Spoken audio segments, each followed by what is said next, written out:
All right. Hi, everyone, and welcome to Fuck Wellness. I'm Mallory. I'm Laura.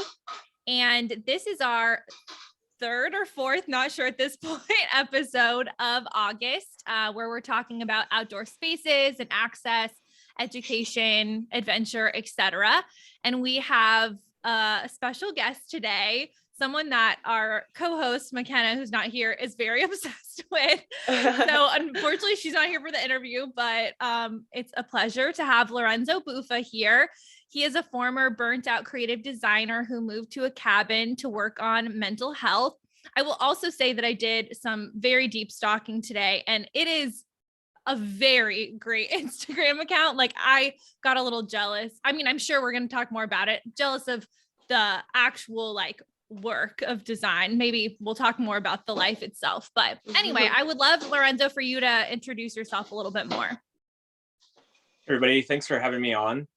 So you kind of hit the nail on the head. I'm a former creative marketer, designer, entrepreneur, who pretty much dealt with a lot of my personal issues by channeling them into productivity and work. And I think really what I was doing was just kicking the can down the road.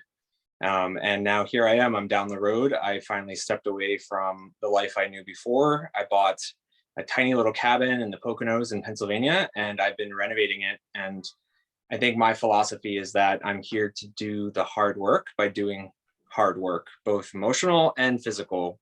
The physical is inclusive of digging holes out back to level the land and just painting walls for the fourth time because I can't come to terms with the color I chose. Can you talk a little bit about the decision from realizing that you needed to change something to deciding that the cabin was the best next step for you? Because I feel like a lot of us might be closer to the burned out part, but then maybe giving some background on the next step and the thoughts behind that.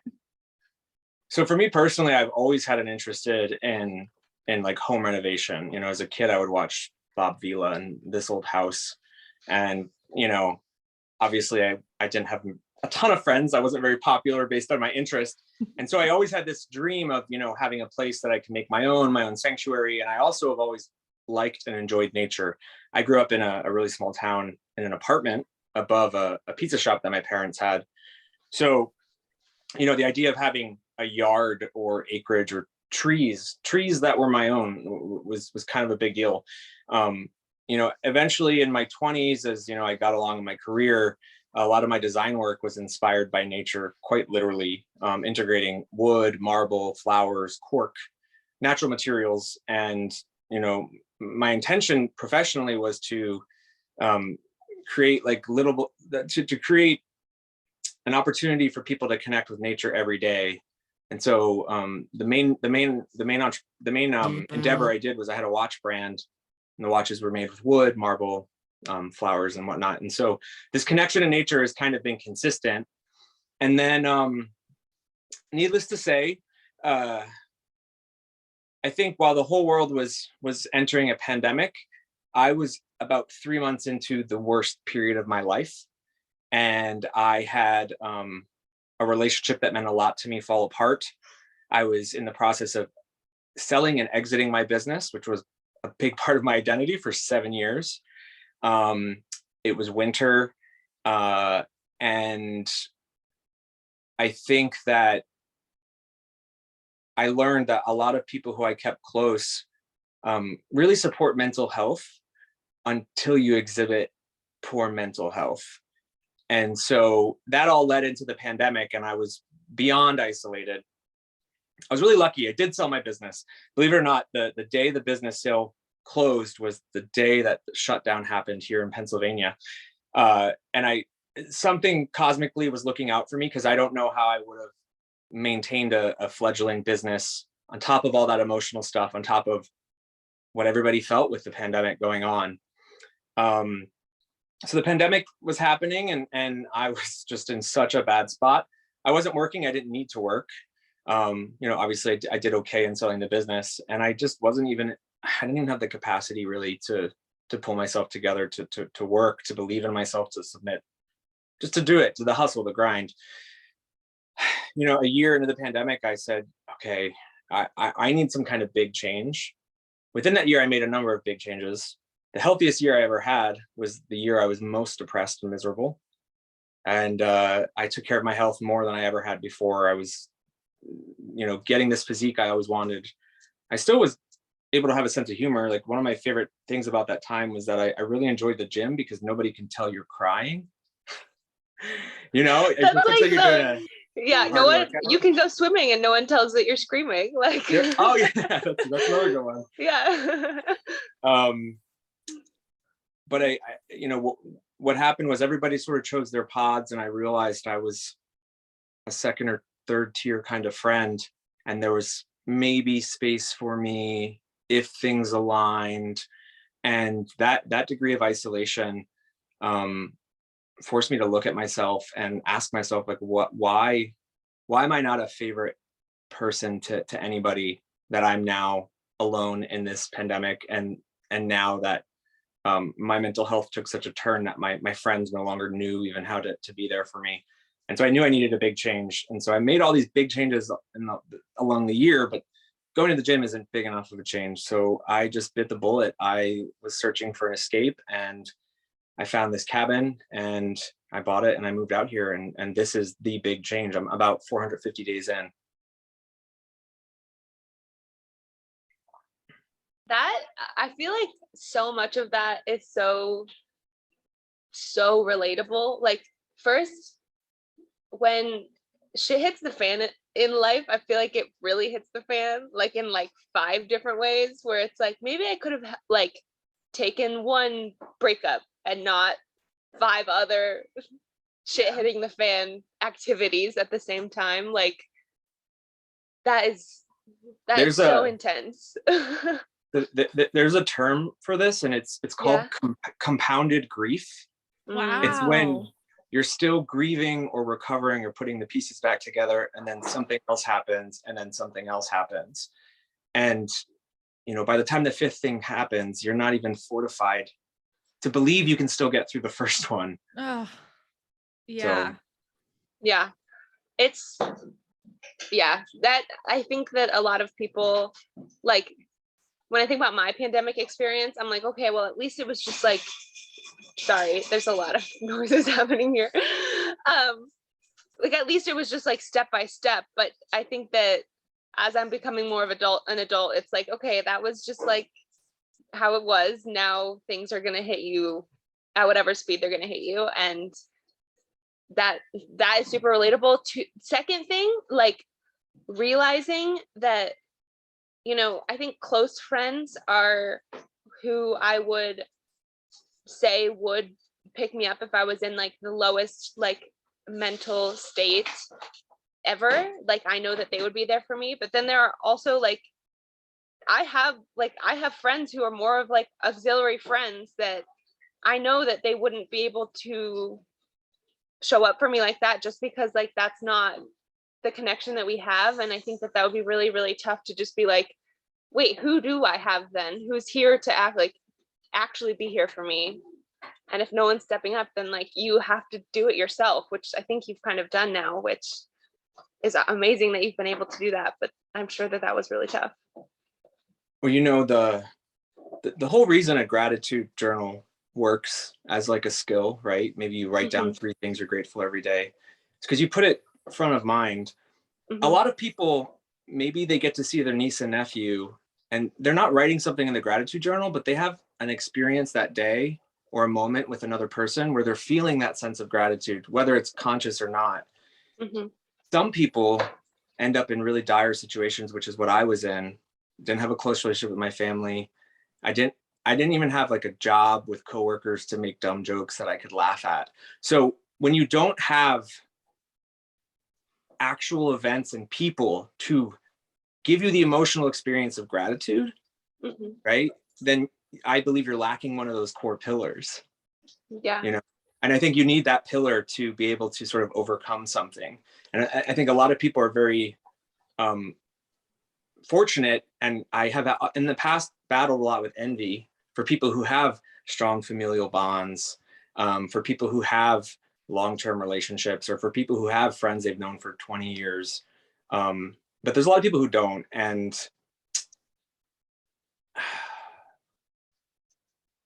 I wish there was a way I could reach those people, because, you know, it gets bleak when you're on your own all the time.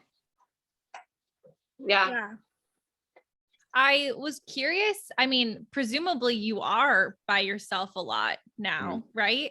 So how is that, given that, I mean, one of the things you struggled with the most was sort of that social isolation, but now at least it's a choice in a way, like you have the autonomy to make that choice. But I guess, like, what are you doing to make sure that your mental health is still somewhat stable in an environment that still isn't surrounded by, you know, a lot of people or any people? I don't know. I mean, that's a tough one. And you're right. Before, I was isolated by circumstance. Yeah. And now I'm kind of isolated by choice. But, you know, I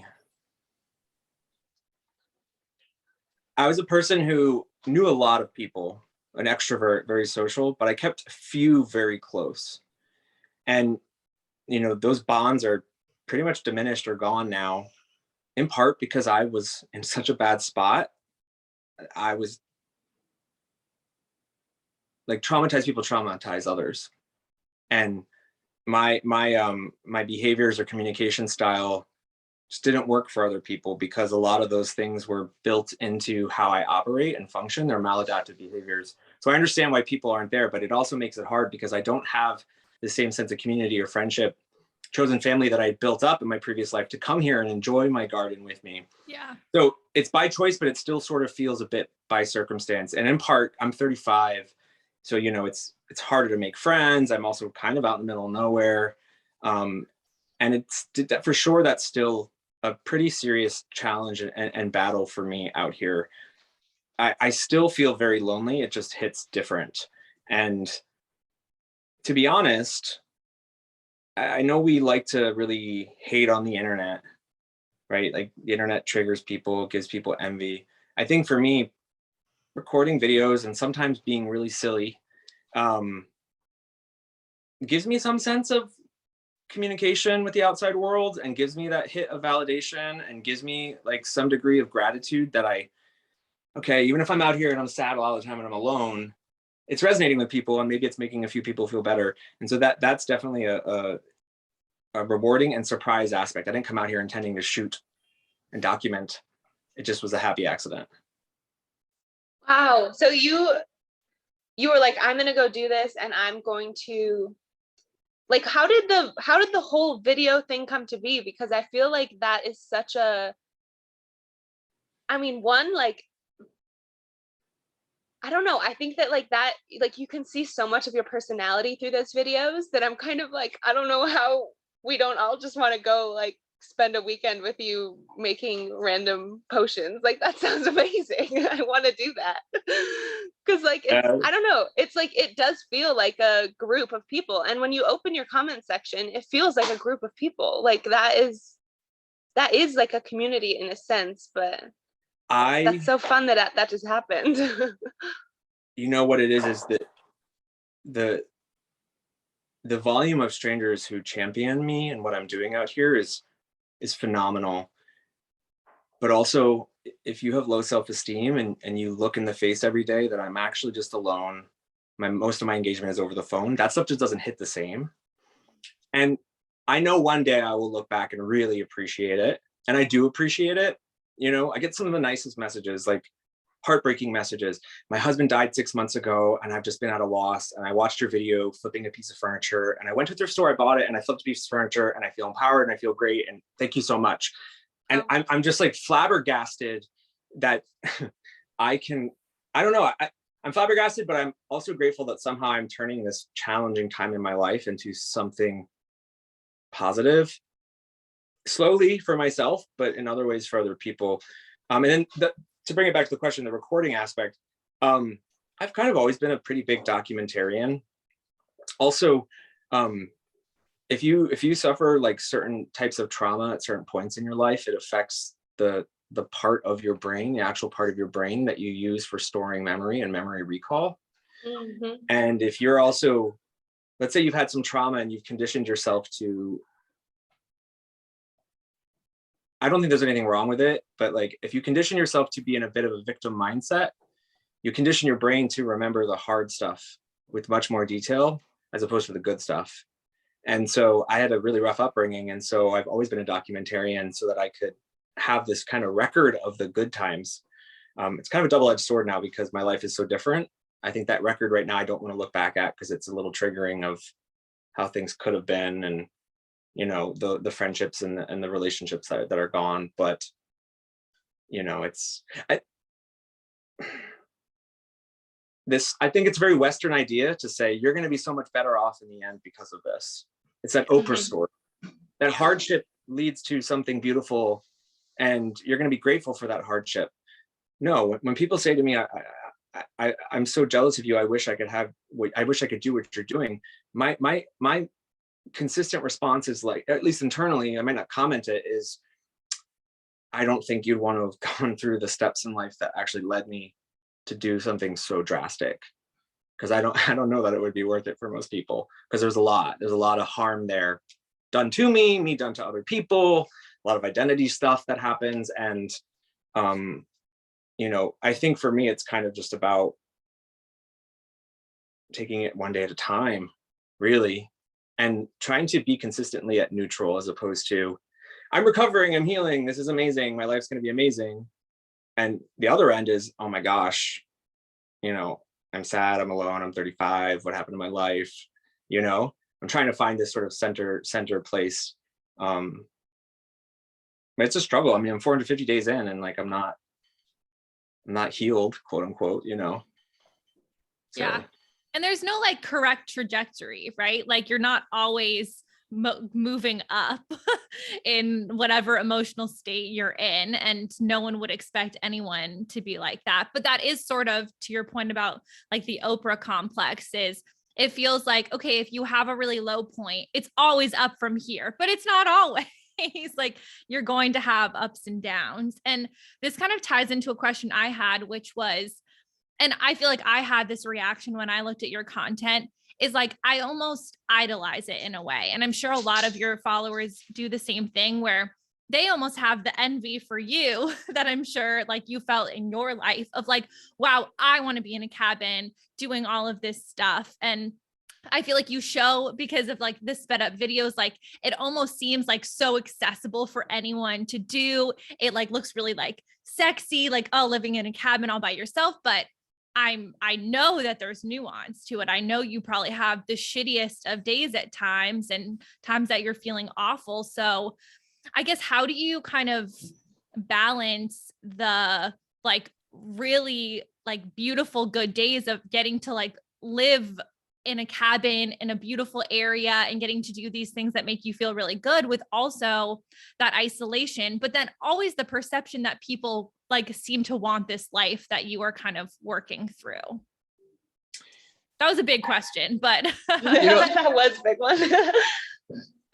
I mean, it hits on a lot of things that are really valid, because there's definitely a little bit of tension that I feel, right? Like once in a while, somebody will message me and say, hey, you know, I get it. I've dealt with depression before and I'm polite, but I really want to be like, you think just depression brought me out here? Like, yeah.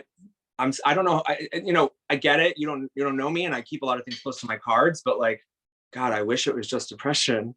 Let's not minimize. I can't minimize on my own. It feels weird when other people are kind of minimizing maybe to something. So that's a bit of a tension. And another part of tension is that there are some people who are really envious and they'll make comments. And I finally figured out like the best way to respond. And you know, my response in the comments when people do say that is, you know, envy is a strong emotion, and you can leverage a strong emotion, and you can leverage that envy to put energy towards building and creating a roadmap for you that gets you to a place that looks like this for you. Mm-hmm. Right? Like envy can be the compulsion that gets you to do something. Sometimes people will say, wow, you're living my dream. And I always say, dream bigger. It's a tiny 1-room cabin. You know? But it's hard because also if you were to go back through my content chronologically, you see that there's kind of a lot more like fun, playful stuff in the last few months. And then you'll notice there's a major pause in the fall and the winter. And then before that, it was very much more mental health oriented. You kind of see this sort of arc. And I think I just have to, I know no matter what, at the end of the day, no matter how I paint the picture, no one's really going to quite understand my pathology and what I'm dealing with on a day-to-day. And my hope is to make it broad enough that it resonates and clicks with enough people, right? Maybe somebody isn't depressed, but they just think that like their taste in design is rubbish. And maybe they get inspired to throw themselves into a project. Like I'm great with that being a takeaway. Maybe somebody else feels less alone. Maybe somebody else,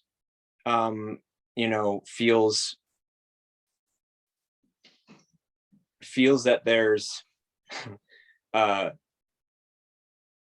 maybe there's somebody who's felt they've run through every single mental health thing. They've done the yoga, they've done the meditation, they've done the Reiki, and they're like at the end and they're like, there's nothing else I can do. Maybe they feel like, okay, wait a minute, maybe there is something I can do. And for me, what I'm really starting to evolve here right now and I'm trying to find a way to sort of package this. Basically, you need big change to have big change. I think if I moved to San Diego and lived in a condo, my life also would have changed. I would have had a new environment. New environment is underestimated. I would have had a new environment. I would have had excitement for that new environment. I would have had a whole new place to discover. So I didn't necessarily have to move here for that kind of change. But for me, this is what resonated. Gosh, I don't even know if I hit on all the points in the question. I might have rambled. No, I think you did great there. That was, I think that that's such a good, because I do think that like a lot of, social media, people are like, oh, it's like, mentally you just get really like jealous or like envious, and like it's negative because you're just like, oh, this is not attainable. That's like these things that I'm consuming, everyone's page is different, but like, I feel like what you're trying to say is like, don't just be envious. Like, don't just like look at me and be like, oh my gosh, my life is so crazy right now. I wish I could go to a cabin in the woods. That looks so cozy and fun. Like, that's not what you're trying to do. And that's not what you're trying to show people. It's like, one, that's not just what was happening. I wasn't just like sad and wanted to, make fires in the woods. Like, that's not what was happening.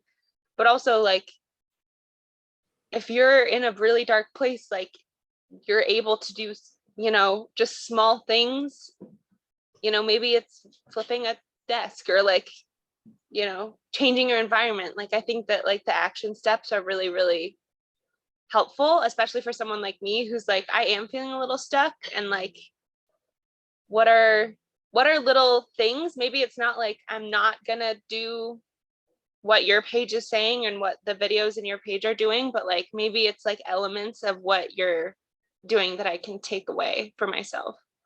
I think it's really valuable and important that I'm in my 30s and single. There's a ton of representation of happy looking couples who can complete a project because they have, two sets of hands and another person to champion and motivate. The reality for me is most of my projects are 95% done. I actually should probably do a video on every project that has this tiny 5% that I may or may not ever get done, right? Oh my God, I would love that. But I think that in itself is that, there's, I guess I try to put less of a filter, which is funny because I have a background in branding and marketing, like I could follow the rule book. And and it's interesting. I'm also kind of in a weird mix because I'm also queer, and like I'm butch and I'm femme, right? Like I can be flamboyant and also use power tools. I can really appreciate country music and classic country, Dolly Parton, and also post a video on techno and, electronic music, which is a passion of mine. And so it's been, I'll say it's kind of rewarding that I've been able to do whatever I want. And so far it's pretty much been resonating. I'm definitely a little bit more cynical and dark and gothy. Like there's that emo person in me that I haven't really brought out too much on social media because, I don't want to look back at it one day the way people look at pictures of themselves in the 80s where they have, giant hair and say, oh, it was a thing at the times. But like I try to keep the cynicism to a sort of smaller smaller point in the content. But I don't know. Another thing is too, I will never understand what an individual's, you know how you never will know what it's like for people to interact with you and to see you and to have that full picture of your personality from an outsider. I'll never know what the viewer's impression is from my content, even though I know myself, even though I choose the cuts, even though I know every single video. It's just, you can't get in the mind of other people. And you know, it's like oddly reassuring and also discomforting. Yeah. Yeah. I feel like there's a part of, well, I feel like social media for the most part stresses me out, but it's times like that where I think like, I can't control what other people think of me, and I will never truly know what they are perceiving of my content. Therefore, like, I just kind of have to like do it and like live my life because I can't control what anyone else is gonna say or think. But I did have a question about nature. So when you were making the decision to have that big change that you're talking about, did you always know or believe that nature was going to be a part of it? Because like the whole moving to San Diego, like that example, like there is nature in San Diego, but what you're doing is much more intimate with nature than that. So was that a component of what you thought that big change needed to have? You know, the importance of nature, of like, I always knew one day, you know, in my fantasy, I would have land somewhere and I would be able to like be in nature and wake up and not hear traffic and just hear birds at some point. But it was kind of a thing I'd punt down the line. I think a lot of people do that. They punt it down the line until they're retired, and then maybe they make it happen. And that really didn't become so critical until a little later for me in the pandemic, because, you know, after I sold my business, I worked 7 years so hard at something that did well and was like my pride and joy and my baby, and it became my identity. You know, people would say, hey, you're the watch guy, right? It was everything. I would fantasize about the day I did not have to get up and think a lick about running that business and have the freedom. And I had imagined like I would go and travel and like find myself again. And you know, the way it panned out is like the day I sold the business, I was in the worst mental health of my life, and the pandemic happened. So I couldn't travel. I didn't want to travel. I was scared to travel. You know, for a long while, nobody even moved around for a couple months, you know, and so I kind of just got worse and worse. And no longer was it, I'm going to go and hop around to different places to distract myself and feel alive. It was like, okay, what's like a static place where I know for sure I'm going to get some benefit. And to me, you know, being in the woods was the place where I knew for sure I would get benefit. San Diego, let's say it wasn't even San Diego. Let's say it's Texas, somewhere where there isn't a beach, right? That's not why I gave the example, because of the nature. But, you know, my idea was, you know, anywhere you would go, there'd be a big change. If there's a big change that ties you close to the ocean, close to water, trees, mountains, I think that's more. But then it became just so clear to me, like, okay, the world is not normal. Maybe for another year, I'm not going to get those social interactions because that I crave and need, but I'm just not going to get them because of the world.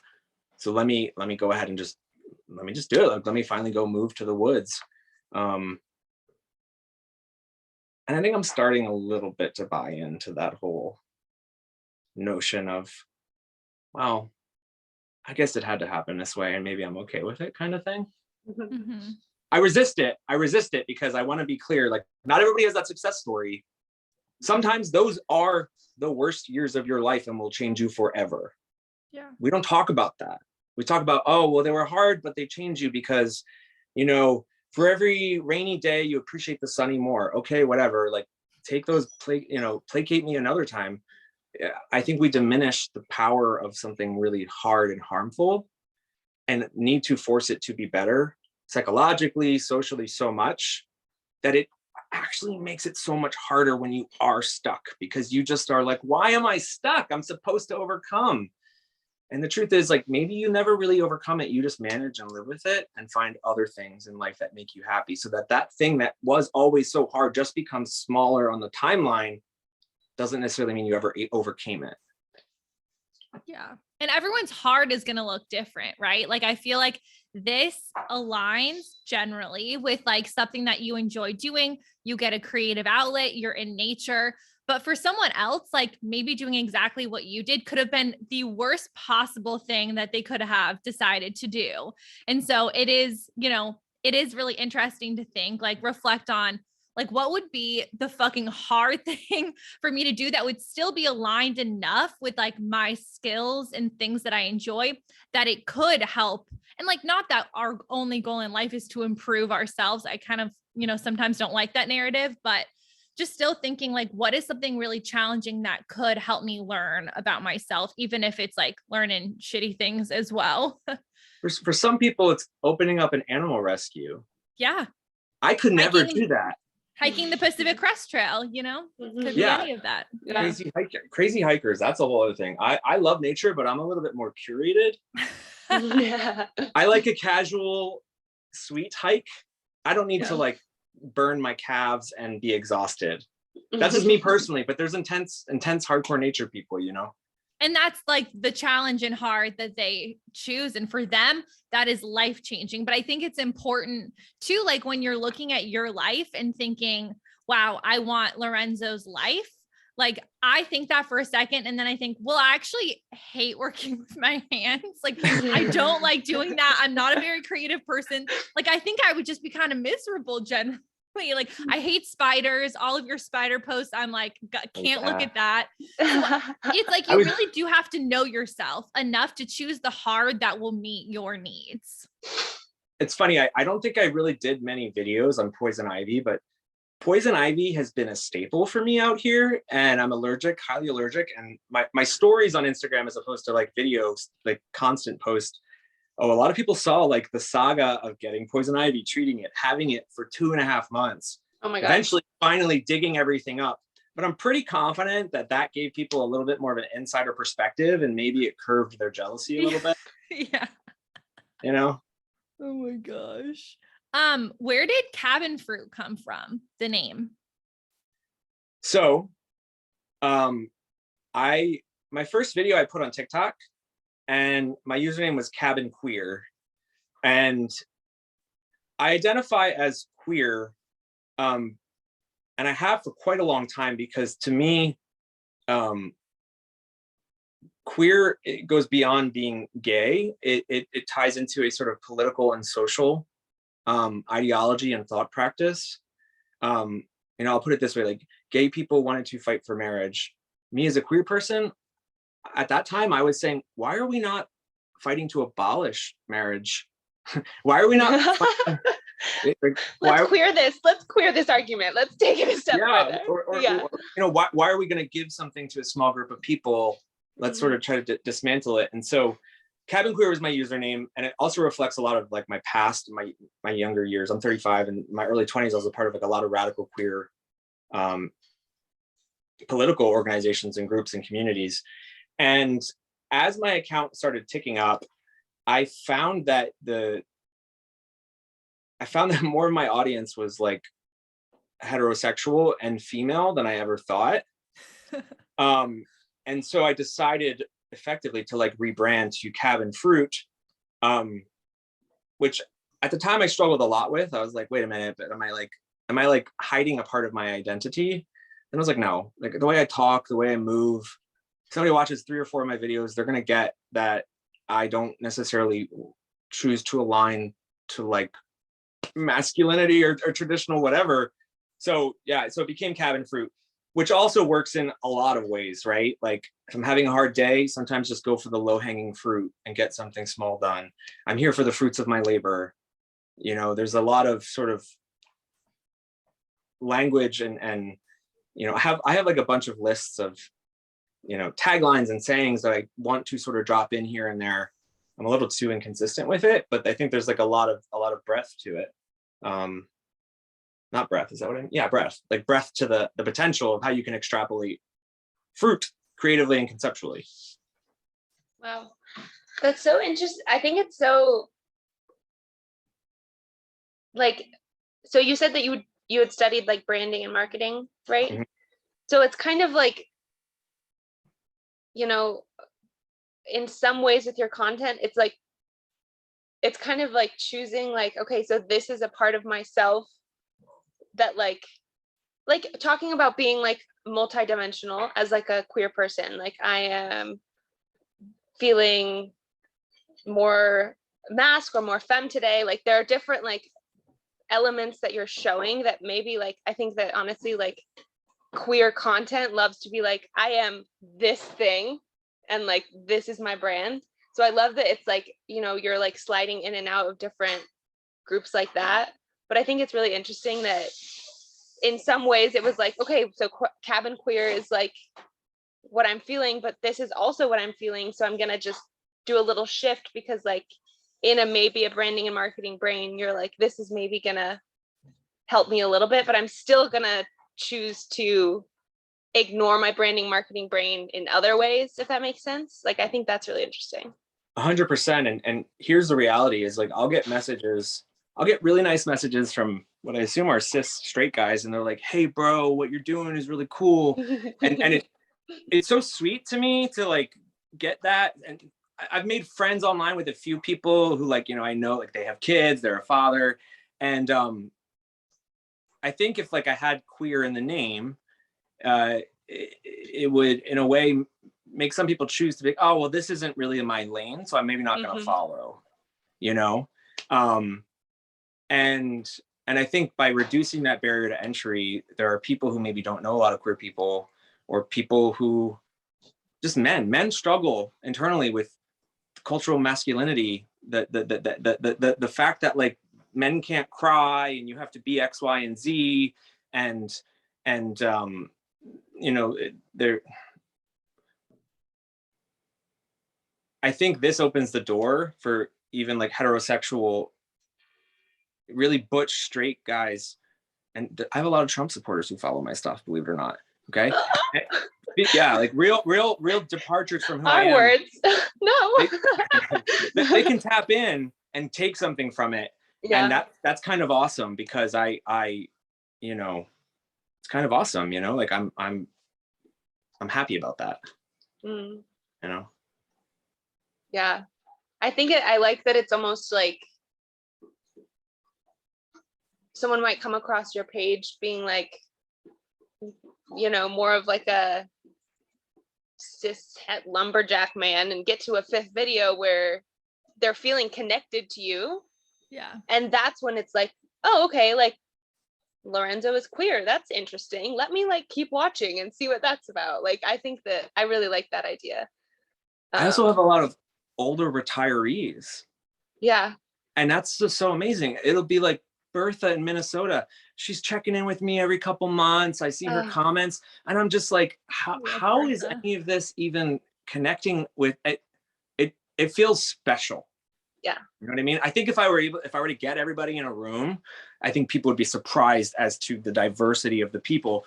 But ultimately, when you look at it, I'm touching on a lot of things that are relatable. Mental health, the desire to just have the time and ability to focus. I think intrinsically, we all love nature. I think it's a part of our DNA. I also think intrinsically, we all like dancing, right? Like these are things that we've done around the fire for like ever. Even jewelry. We have worn jewelry and adorned our body pretty much forever. Like these are such human things. And I think a lot of what resonates, I think there's people who like maybe don't even like my humor or don't get it, but there's enough other stuff that they'll stick around, you know? I sometimes talk about like, I have in the past about like religion being a cult. And then I'll still get like, you know, Donna, who's like sending me like the, you know, like I'll pray for you tonight, you know, and it's thanks, Donna. Yeah, thanks, I guess. That's funny. So it's cool. Although now I'm losing the ability to actually communicate with people because the message frequency is too much, and I don't have the bandwidth to have what is it? They're called parasocial relationships. Yeah. People think they know me, but I don't necessarily know them, and it's there's a bit of a challenge there, and that is actually pretty sad to me. That I'm the bigger my account grows, the less ability I have to maintain like these online connections, to remember people's stories or what they told me. And I think the nature of my account is that I often get a lot of, I sometimes get, well, I get like a lot of emotional dumping. Yeah. But it's okay. I get it. You know, it's like, oh my gosh, your story resonated. Here's what my last 6 years was like. And those are the people that I'm struggling with, the fact that I have people who sent me messages like that are 2 months old. Whereas before I was like, I'm going to validate every single person, and I'm going to make sure that they know that they're out. Like I will engage back because they took that time.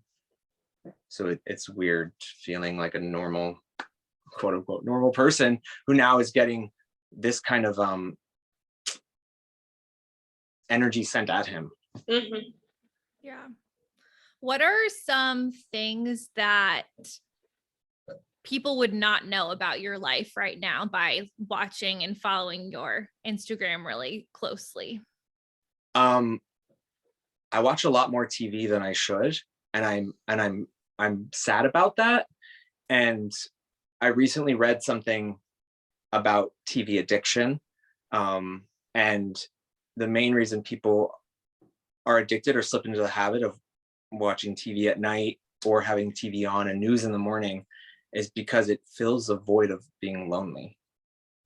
And so I'm trying to curb my TV habit. I have a piece of artwork that I found for free that I'm going to hang over my TV. I'll make a video of it. But yeah, I watch way more television than I think anybody would think somebody in a cabin would do. And it's because I'm alone, and it's because I'm lonely, and it's kind of like a quick fix. And it's not a good one, you know? But even that is like so relatable.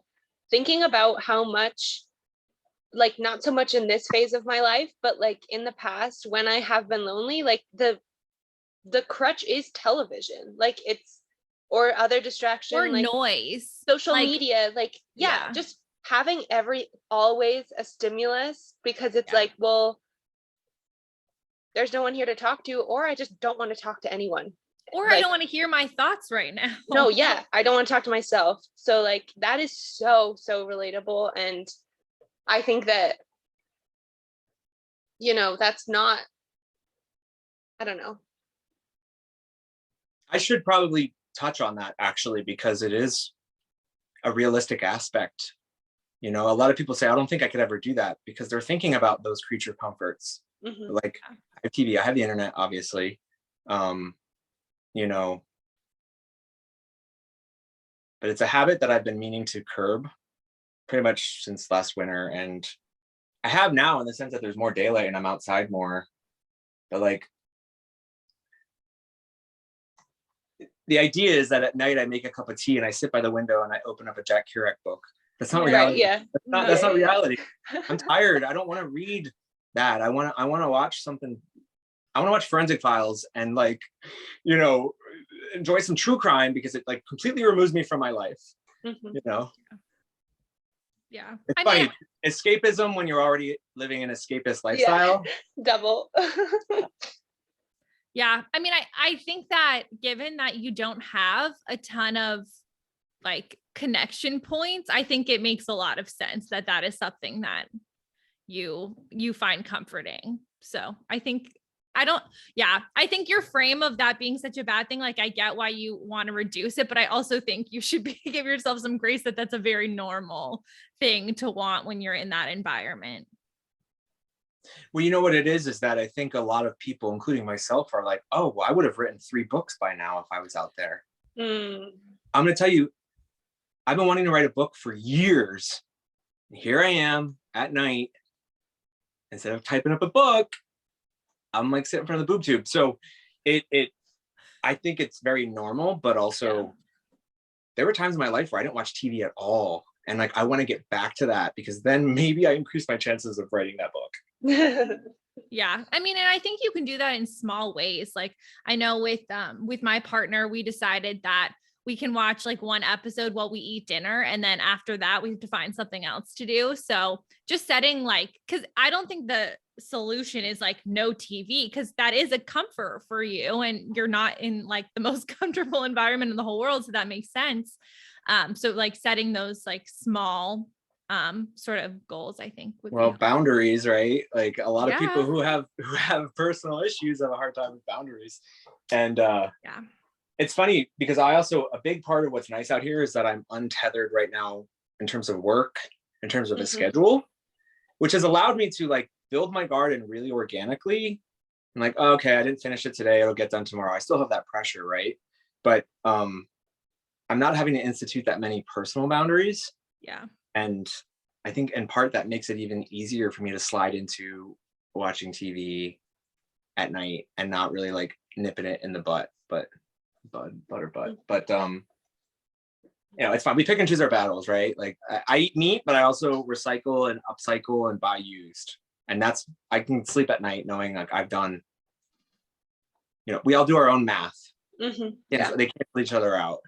And I think for some people it's like, it's fine. You might watch TV all the time, but you're like a emergency nurse. Do whatever you want to do in your downtime. You're a hero in your day to day. Don't shame yourself, if you enjoy it, just do it. So. Yeah. So I think that we have to finish up soon, but I'm very, very, very curious about like what your ideas are for the future. And This is what I was going to ask too, Laura. If you have like any, like maybe like potential timeline for the cabin or for a different environment that you want to try next or anything like that. So I have ideas of the larger picture, and they're kind of tied to this, like, how do I create more impact? How do I take this passion and impact other people? And I have the hustler brain. So I think when the time is right, I'll make those moves.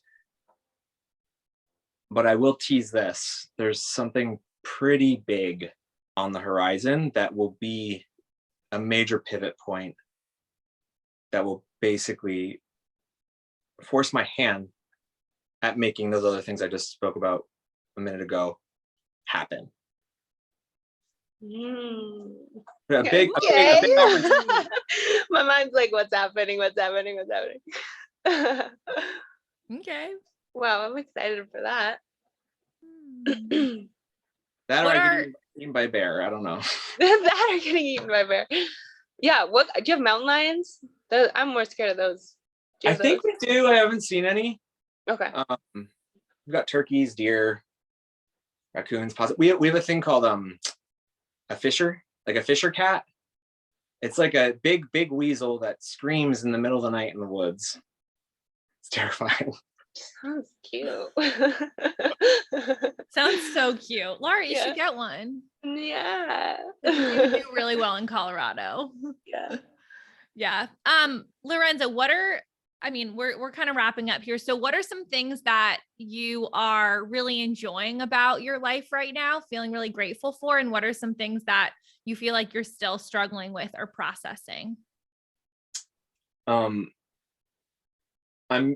grateful and I'm enjoying the ability and the emotional surplus to sit down and write. And I've been writing a lot more out here than I have before. So I'm really, really grateful for that. Granted, the writing is often chaotic, and I'm not one of those people who has nice handwriting. I think so fast that I have to write fast. So I'm really grateful for that. And then what was the other aspect? Oh, what is something that you're still struggling with or processing right now? Honestly, I'm struggling with like the belief that I'm not always going to disappoint people, which will cause them to leave. Like that is a core challenge for me. And part of me being out here is also like, I'm not interacting with people, so I'm not going to disappoint people, and there's nobody to disappoint me. And I realize that's like that's a thing I need to tackle, and I'm still working on it. Cause part of me did want to come out here, and I was hopeful I would just love it and be a hermit and be one of those happy hermits who's alone forever. Turns out it's not my nature, and so I have to now really start working on these sort of core beliefs and like dismantle like I'm a confident person, but for some reason I have just this intense anxiety of even bothering to try to socialize at this point. And they don't make sense. So I'm struggling with that kind of stuff. I'm struggling with the fact that there are certain things in my life that I used to always be so strong at. Such a good people person, such a good social person, and now I'm not, and trying to understand what does that mean. Yeah.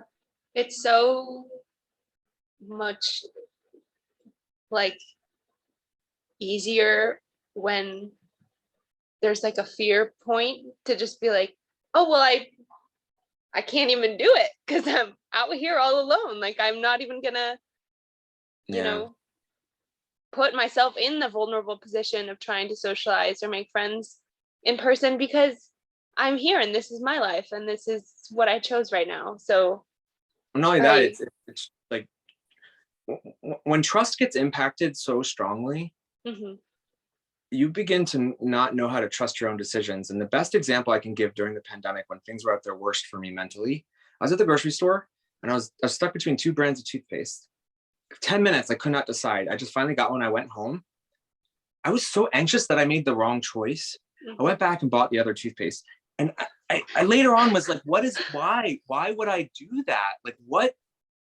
And it stemmed to, things were so hard. I was literally questioning the most minute thing. I did not trust my ability to make the right decision. I did not trust my ability to trust my thoughts or choose the right toothpaste. So a lot of it comes down to this sort of component of trust. I think if I can believe that I'm valuable again, and I can believe that, okay, some people messed up my trust, but that's not everybody. If I can sort of wrap my head around all that, I can kind of be in a better position to enter, the world or society in a way that is beneficial to me. There's only so long where I think I'm going to resist before I have to finally like give way to a path of least resistance, which at some point will be either like letting anxiety crush me or saying to hell with it, and then forcing myself into situations which then will, in theory, like reaffirm, okay, this isn't so scary. Okay, this isn't so scary, Yeah. Final questions. How can people find/support you in what you're doing? Like, so not literally find your cabin. Give us your coordinates and go. So there's a few ways to support. The main one is like following my content on TikTok or Instagram. My username is Cabin Fruit. Another way is, and this was so weird. People were really insistent on me putting up an Amazon wish list, which is, I was like, come on, like what I don't need anything. But then it was like, I've been putting cabin things. And so people bought me axes, shovels, all these really awesome things, which have actually helped me stay out here longer to do the hard work because I'm digging into my savings less. And then lastly, I have a website, cabinfruit.com, where I just have a couple of like fun mental health designy t-shirts and hats and things that if people wanted to support me that way, they could. Shirts that say like, think of all the possibilities with a possum. We were talking about this before you came on, is that like the graphic, like you have so many elements, but the graphic design, like designy part of you, I love, because that's like very me.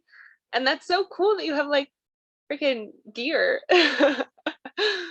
It's funny. I'm trying to make the gear like not, I don't want to have anything to do with me, but I want it to have to do with like the message, I'd rather run away to the woods.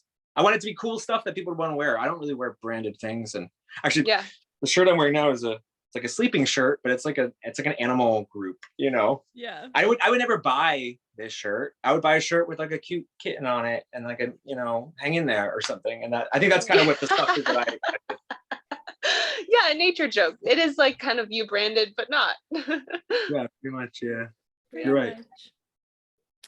Well, Lorenzo, this has been a pleasure. And I feel like it was a really important conversation for our listeners to listen to, because I do think we idolize all of these lives so much, like living in a cabin, getting a Sprinter van and redoing it. Like, I feel like we idolize all of these lives, but I think it's really impactful to hear how it actually is. And to your point, like take aspects of what you're doing and integrate it into our life rather than just be envious. So I feel like it was a good reminder to me as well. So thank you for all of your insight. Yes, thank you so much. I appreciate it. Thanks for having me. And I like to always say, just remember to live, laugh, cabin. Live, laugh, cabin. Hell yeah. Okay, I'm gonna stop recording this.